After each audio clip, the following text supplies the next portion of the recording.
ሰላም ለእናንተ ይሁን ውዴ የቤት ሀበሻ ዩቲዩብ ተከታታዮች እንኳን ደህና መጣችሁ ወደ ቻናላችን።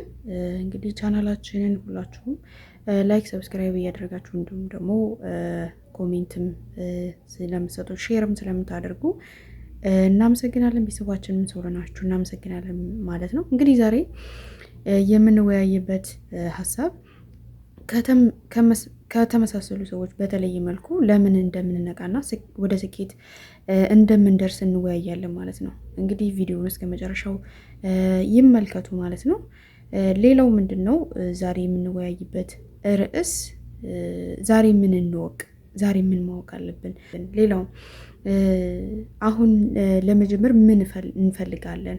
ሌላው ደግሞ ከሰዎች ምሳሌዎችን መማር እንዳለብን ነው ዛሬ የምንወያይበት ርዕስ ማለት ነው። እንግዲህ የመጀመሪያው ራስን ማመን ነው። እኔ ያስቀምጥ የመጀመሪያው ህግ ነው። እንግዲህ አንድ ሰው ወደ ስኬት የሚሄድ ፍላጎት ካለው ራሱን ማመን አለበት። ያ ማለት ለምሳሌ አንድ ሰው እኔ መቻሌን ካላመንኩኝ ሌላ ማንም ሰው ሊያምነኝ አይችልም። ስለዚህ የመጀመሪያው ራሴን ማመን እንዳለብኝ ራሳችንን ማመን አለብን ማለት ነው። ሌላው ምንድን ነው ትንሽ ትንሽ እያልን ነው መጀመሪያ ያለብን። ብዙ ጊዜ የምንለው ሀሳብ ነው። ትንሽ ትንሽ እያልን መጀመር አለብን። ሁሉም ሰው ለምሳሌ አንድ ሰው ምናልባት ታዋቂ ሚሊዮነር የሆነ ሰው መጀመሪያ አምኖ ነበረ እንደሚደረግለት እንደሚሆንለት አምኖ ነበረ እና የሀሳብ የተደረገለት ስላመነ ነው። እኛስ ምን አምነናል? የምራ እየሰራን ያለ ነው አምነን ነው ወይ? ራሳችንን እናምነዋለን ወይ? እንደሚሳካልን እናምናለን ወይ? ለራሳችን የምንነግረው ምን አይነት ሀሳብ ነው? ምንድን ነው እየነገርን ያለ ነው? ያንን በደንብ አድርገን ልናውቅ ይገባል ማለት ነው። ስለዚህ ራስን መጀመሪያ ማመን እጅግ በጣም አስፈላጊ ነው። እኔ ራሴን ካላመንኩት ሌላ ሰው ሊያምነኝ አይችልም አይደለ? ስለዚህ ራሳችንን ማመን ያስፈልጋል። ሌላው ትንሽ ትንሽ እያልን መጀመርና ቀን በቀን በተግባር ውስጥ መዋል፣ ቀን በቀን ለምንፈልገው ነገር በይሉኝታ ሳይሆን ለሰው ብለን ወይም ደግሞ ለታይታ ብለን ሳይሆን በይሉኝታ ሳይሆን ቀን በቀን እኛ ለምንፈልገው ነገር ህልማችን ለሚያስፈልገው ነገር መሆን አለብን ማለት ነው። በተግባር ውስጥ መዋል አለብን ማለት ነው። ሌላው ምንድነው ፍርሃታችንን ማሸነፍ አለብን። ብዙዎቻችን ብዙ መስራት የምንፈልጋቸው ነገሮች አሉ። ብዙ ውስጣችን ብንሰራቸው ብናወጣቸው ውጤታማ የሚያደርጉን ነገሮች እንዳለ እናውቃለን፣ እናምናለን። ተሰጥኦ እንዳለን ይሄ የኔ ስጦታ እንደሆነ እናውቃለን። ግን ለይሉኝታ ብለን ሰዎች ስለሰሩ ብቻ አይ ከሌሂ ስለሰራች እኔ የምሰራለሁ ምክንያቱም ማንም ምንም አይለኝም ማንም አይቃወመኝም በሚል ፍራቻ ማለት ነው። ስለዚህ እኛ ያለንን ነገር ሳንፈራ ምክንያቱም በሰዎች ሰው አንድ ሰው ስለተሳካለት ያ ሰውዬ ስላደረገው እኛ ይሳካልናል ማለት አይደለም። ስለዚህ እኛ የራሳችንን ተሰጥኦ እኛ ያለንን ነገር አውጥተን መጠቀም ያስፈልገናል ማለት ነው። ስለዚህ ፍርሃታችንን በማስወገድ ያለንን በውስጣችን ያለን ተሰጥኦ አለ እግዚአብሔር የሰጠን በየራሳችን እምነት ማለት ሁላችንም ወደዚህ ምድር ስንመጣ የተሰጠን ነገር አለ። ስለዚህ የተሰጠንን ነገር እናውጣው። በይሉኝታ አንኑር፣ በፍራቻ አንኑር ማለት ነው። ስለዚህ ፍርሃቶቻችንን ማስወገድ አለብን። ስለዚህ ፍራቻችንን አስወግደን የምንፈልገውን ነገር ማድረግ ያስፈልጋል ማለት ነው።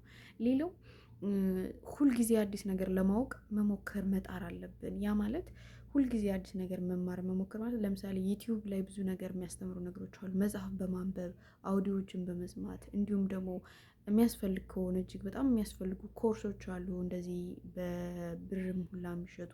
ያንንም ነገር ዲሳይድ ያደረግን የምንፈልገውን ነገር ለማወቅ ምን ማድረግ ያስፈልጋል? በየቀኑ ዛሬ ምን ተማርኩ፣ ዛሬ ምን አዲስ ነገር አወቅኩኝ የሚለውን ራሳችንን መጠየቅ፣ ራሳችንን ማወቅ መማር ያስፈልገናል ማለት ነው። ምክንያቱም በእውቀት የሚሰራ ሰው ምንም ጊዜ ቢሸነፍም እንኳን ማሸነፉ አይቀርም እውቀት ስላለው ማለት ነው። ስለዚህ በየቀኑ አዳዲስ ነገሮችን ለማወቅ መጣር ያስፈልገናል ማለት ነው። ሌላው ምንድን ነው ሁሉንም ነገር ሳይመቻችልኝ አልጀምርም የሚል ነገር አለ። ለምሳሌ አንድ ሰው ለምሳሌ ዩቲዩብ ቻናል መጀመር ፈለገ እንበልና ከዛ ምን ይላል እኔ ማይክ ስለሌለኝ አልጀምርም ቢል አሁን ይህ ሰውዬ ልክ ነው ወይ? ነው ልክ አይደለም አይደለ? ስለዚህ ሁሉም ነገር ህይወት አልጋ ባልጋ አትሆንም። ስለዚህ አልጋ ባልጋ ህይወት እስካልሆነች ድረስ ምን ማድረግ አለብን ማለት ነው። እኛ ባለን ነገር በምንፈልገው ለምሳሌ ስልክ ካለን በስልካችን ማለት ነው። አብዛኛውን የምንሰራው በስልካችን ነው። እውነት ለመናገር ደስ ይላል። ሁሉም ሰው ያቅሙን እየሞከረ ነው። አሁን እኔ ከማውቀው ግን ደግሞ አሁን ብዙ ሰዎች አሉ እጃቸው ላይ ስልክ ይዘው እጃቸው ላይ ተች ስልክ ይዘው ምንም ነገር የማይጠቀሙበት አልባሌ ቦታ የሚውሉ ሰዎች አሉ። ስለዚህ በስልካችን ማንኛውንም ቻናል ክሬት አድርገን ገቢ ማግኘት እንችላለን። ገቢ ስናገኝ በነገራችን ላይ ብዙ ነገሮችን መለወጥ እንችላለን። ብዙ ጊዜ የምለው ነገር ነው። ለሀገር፣ ለቤተሰብ፣ ለጓደኛ እንዲሁም ለቤተሰብ ዓለም ላይ ማለት ነው ብዙ ነገሮችን ተጽዕኖ መፍጠር እንችላለን። ያ ማለት ብዙ ደካማ ሰዎች አሉ። ብዙ ነገሮችን ማድረግ እንችላለን። ገንዘብ እጅግ በጣም ምድር ላይ እስካለን ድረስ ስኬታማ መሆናችን በጣም ነው የሚጠቅመን ማለት ነው። ስለዚህ ሁሉም ነገር እስኪመቻችልን መጠበቅ ሳይሆን የኔ ልዩ ነገሬ ምንድን ነው? እኔ ያለኝ ነገር አሁን ያለኝ እውቀት ነው? ገንዘብ ነው? ወይስ ጊዜ ነው ያለኝ? ምንድን ነው ያለኝ? ያንን ነገር አውቆ በዛ ነገር ላይ መጀመር ማለት ነው። ስለዚህ ይሄ በጣም አስፈላጊ ነገር ነው። ልዩ ነገራችንን ማወቅ አለብን ማለት ነው። ሌላው ምንድን ነው?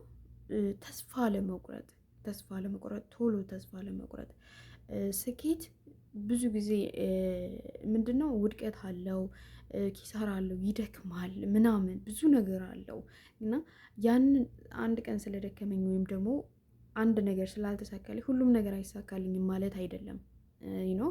ስለዚህ ሁሉም ነገር አልጋ ባልጋ አይሆንም። ሁሉም ነገር ምን አይሆንም ማለት ነው፣ ፐርፌክት አይሆንም። ወደ ስኬት ስንሄድ መውደቅ አለ፣ መዛል አለ፣ መድከም አለ፣ ብዙ ነገሮች አሉ። ስለዚህ እነዚህን ሁሉ ምንድነው አድርገን የምናልፋቸው ማለት ነው፣ በትዕግስት በተስፋ ነገን በማየት ነገ ምን ይታየናል። ስለዚህ ለዚህ የሚጠቅመን ምንድን ነው? ድሪም ቦርድ ቢኖረን ወይም ደግሞ ወደፊታችንን አሳልፈን ማየት የምንችልበት ትልቅ የሆነ ፊታችንን ብናስቀምጥ ምን አይነት ህይወት ነው የምንፈልገው? ምን አይነት አላማ ነው ያለን? ማለት የት ነው መድረስ የምንፈልገው? አሁን እየሰራን ያለ ነው ለማን ነው? ለምንድን ነው? እንዴት? ምን ለማድረግ ይሰራል እኮ ግን እኔ እየሰራሁ ያለሁት ገንዘብ አሁን እየሰራሁት ያለሁት ገንዘብ ነገ ምን ላደርግበት ነው? ነገ ምን ልሰራበት ነው የሚለውን ነገር አጥርቼ ካላስቀመጥኩትኝ ያን ነገር ገንዘቡ ሊመጣ ይችላል፣ ግን ገንዘቡን ከምን አልቆጥረውም ማለት ነው። ዝም ብሎ ነው ይሄ ምንድነው እፉዬ ገላውን እፍ ሲሏት ዝም ብላ ሜዳ አይደለ? እንደዛ እንዳይሆን አሁን የምንሰራው ገንዘብ ለምናችን ነው? ነገ ምንድን ነው ለእኔ የሚጠቅመኝ ነገር? አለበለዚያ ግን ገንዘብ የምንሰራ የሆነ ሰው አበድሬ ሲል ታበድሬ ያለሽ ከዛ ቤተሰብ እንደዚህ ነው ታመምኩ ምናምን የሚባል ነገር ሲመጣ ምን እንላለን ማለት ነው? የኛ ላይፍ ይቀርና የሰው ህይወት እንኖራለን ማለት ነው። ግን አንቺ ነሽ የምትቀድመው። አንቺ ስትለወጪ፣ አንተ ስትለወጥ፣ እኔ ስለወጥ ነው ቤተሰብ መለወጥ የምችለው እንጂ እኔም ሳልለወጥ ቤተሰብም ዝም ብሎ ትናንሽ ገንዘብ ወይ አይጠቅማቸው ወይ ራሳቸውን አይለውጡ ወይ እኛ እንለወጥ። ስለዚህ ምን ማድረግ ያስፈልጋል ማለት ነው? ራሳችንን የምንሰራውን ገንዘብ ወይም ደግሞ ወደ ስኬት ለመሄድ ከፈለግን ተስፋ ሳንቆርጥ የምንፈልገውን ገበያችንን የት መድረስ እንደምንፈልግ ያንን ነገር ድሪም ቦርዳችን እንደ ቲፕ ነው ይህንን እኔ የምለው። ድሪም ቦርድ አስቀምጠን የት መድረስ እንደምንፈልግ፣ ምን አይነት ቤተሰብ እንዲኖረን እንደምንፈልግ፣ ምን አይነት ህይወት ነው የምንፈልገው፣ ምንድነው የህይወት አላማችን፣ ያንን አውቀን ብናስቀምጥ እጅግ በጣም አስተማሪ እና የምንፈልገው ቦታ ላይ በፍጥነት እንድንደርስ ይረዳናል። ይሄ አሁን የምላችሁ ድሪም ቦርድ የሚለው ሀሳብ ያ ነገር ስለሚረዳን ያንን ተጠቀሙበት። እንግዲህ ቤተሰቦች ዛሬ ይዤላችሁ የመጣሁት ሀሳብ ይሄንን ይመስል ነበር። በእርግጠኝነት ሁላችሁም ይህንን ሀሳብ እንደወደዳችሁት እጅግ በጣም እርግጠኛ ነኝ። ቤተሰቦች እንግዲህ ለቤተሰቤ ለዚህ ቻናል አዲስ የሆናችሁ ሰብስክራይብ፣ ላይክ እያደረጋችሁ እንዲሁም ደግሞ ኮሜንት ይህን አስተካክል እያላችሁ ብታስቀምጡልኝ እጅግ በጣም ደስ ይለኛል። ቤተሰባችን ስለሆናችሁ እጅግ አመሰግናለሁኝ። ስለዚህ ዛሬ የነበረን ቆይታ ይህንን ይመስል ነበር። በቀጣይ ቪዲዮ እስከምንገናኝ ሰላም፣ ጤና፣ መትረፍረፍ እንዲሁም ደግሞ ደስታ ከእናንተ ጋር ይሁን። ሀገራችን ኢትዮጵያን ሰላም ያድርግልን። ሰላማችሁ ይብዛልኝ።